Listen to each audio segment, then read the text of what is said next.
I graduated 2002, and I started working at Dickinson in 2003. I had a good experience with dishes, 17 years. How does it feel to be competitively employed? Good. I get out on my own. One of my biggest fears as a mother is what's going to happen someday when I die. And I'm not here to make sure my son is being advocated for. We can't let our society go back to a time where we think isolating people with intellectual disabilities is a good thing. My son has value. My son has gifts and talents and abilities in his way, and they need to be supported and they need to be embraced. And it's great that places like CPARG exist and there's wonderful staff that do that, but I need the entire community to be able to accept him and understand him so that he can have a full life in the community. One of our self-advocates, Evan, who I think you might have met, has been really great at growing in his self-advocacy skills and speaking up for himself. And one way that we've facilitated that as an advocate is that we've talked to him and we've talked to him about and asked him questions. What are you concerned about? He specifically wanted to talk to a local representative about employment because that is something close to his heart. So he and I talked about it, and he told me what his concerns were. I wrote it down for him. And then we had a Zoom meeting with Representative Perry Stambaugh from Perry County. And Evan was able to just speak to the representative and tell him what his concerns were and what he wanted. So that's part of what we do too.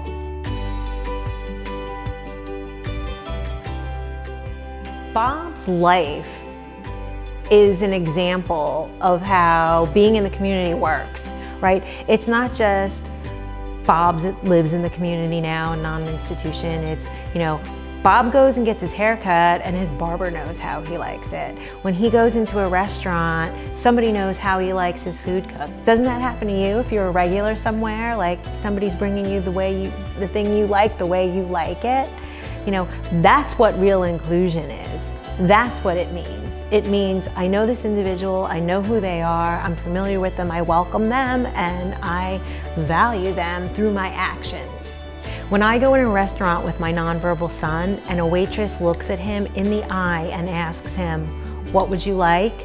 and waits for him to respond with his iPad, that's belonging. That's being connected into his community. He's empowered in that moment to be him, communicate in his way, and self-direct his life. I think the current barriers that people with intellectual disabilities face are still some of the same ones they had before. I worry that since everything changed in one generation, in my generation, from no rights to equal rights, people have beginning to take it for granted. I think families and individuals are, and I'm worried that that could go away. I think something that they need to focus on is continuing the fight. The immediate barriers are funding right now. There is just not enough funding in the intellectual disabilities world to provide all the services that are needed. There's only so much money in the pot that the government has to give, but there's so much need.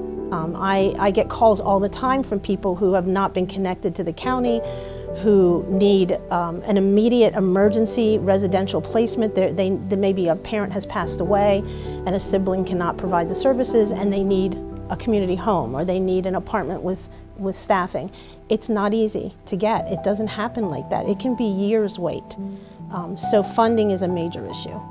Another barrier for having that everyday life that we want for people and what they want is staff wages, which seems people may not connect that, but staff do so much, from personal care for individuals to medication management to managing behavior to getting them to doctor appointments, everything you can think of, and yet their wages are typically less than someone makes working at Walmart.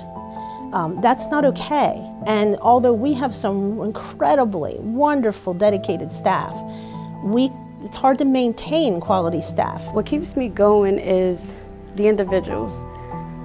That's what makes working here, I can't find the words. That's why I love working for C-Park, seriously. And that's why I love working with individuals with, you know, IDD, because they know we care, and they don't necessarily have to say thank you. But us seeing that they acknowledge how much we care for them and what we do for them, that right there of wanting us to be a part of, you know, Christmas with you, that meant a lot to everyone who was there that day. The individuals is what keeps me going. They really do.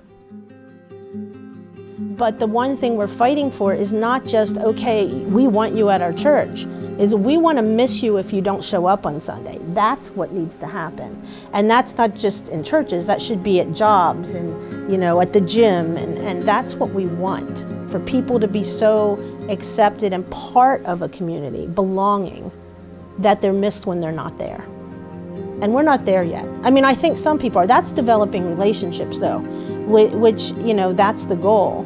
But you have to be out in the community, and other people have to be open to those relationships. You can't force that. What we're really asking for is the community to open up and say, I have an opportunity for someone with an intellectual disability. So otherwise it's just this uphill battle of us constantly trying to further our mission and keep hitting this barrier.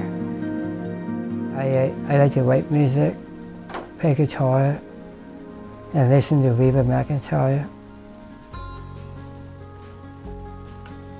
What is your favorite Reba McEntire song? Any one of them. Tell me about what some of your goals are for the rest of your life. Waiting for an apartment someday, and after that, I'm going to move to Nashville someday, and work with Reba someday. I'm going to give my mom another grandchild someday. You know, what are you passionate about? What do you like to do? Our individuals, the process works the same way for our individuals.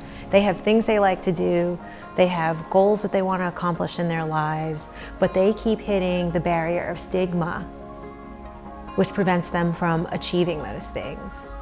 So people like Evan want to work in the community, and they have goals and aspirations they want to achieve, and he is a great example of how local business hired him to do a typical job like anyone else. We need more of that in our community. I think today's parents, the new generation, especially parents of young children with intellectual disabilities and developmental disabilities, needs to understand and know not to take the rights that we have now for granted. Your child will get services once they leave public school. If they qualify, if there's funding, and if there's staffing for that program, you might get a program. So at a young age, you need to start fighting for the future for your child, because once the bus stops coming, there may not be anything. And that's so hard for parents of young children to understand. You need to fight now for that future. So when we send out blasts that say, hey, we're having issues with funding for community homes or for the DSP crisis for pay for staff, the young parents need to fight with us, because you're fighting for the future. And we really need young parents to get involved. That is our dream, that we ignite a fire under the young parents for the future. My son has reaped the benefits of the fights that parents and society had before me, right? He can go to public school. We are learning job skills, so hopefully he can gain a competitive job in the community. So our work today has got to be to continue to open up the community for tomorrow's parents. Tomorrow's parents want different things. They do not even consider institutionalization. Some of them don't even know that institutions existed, why I think it's an important piece of why we should just remember it, that it was here, because it's a place we do not want to go back to. The philosophy is that people with IDD have an everyday life, and that means a life like you have and like I have, and that is the dream, and many people are achieving that, but not everyone. So my dream is that When someone graduates from high school, they have the choice of services. If they need employment services, they're there. If they need residential services, they're there. If they need just some staffing so they can live in their own apartment, that's an option. That's my dream, that people can make that choice, that they're not told by anyone, either society, you can't do that, or even the regulations coming from the state that's supposed to help them saying, oh no, you have only these choices, you have to do it our way. The dream is that people just make choices, and whatever they need to meet those dreams, the funding's there. You're going to meet Reba in August. Yeah. What's one question you're going to ask her? I said I miss her so much, and I love her. Her son just had a birthday yesterday. Oh, really? I went to wish him happy birthday. And her birthday's coming up in March. And I'm going 66. I got her shopping for her birthday. Did you? What is it? A rose. It's not a real rose, it's like a fake rose. Yeah. And let her know I have it for her.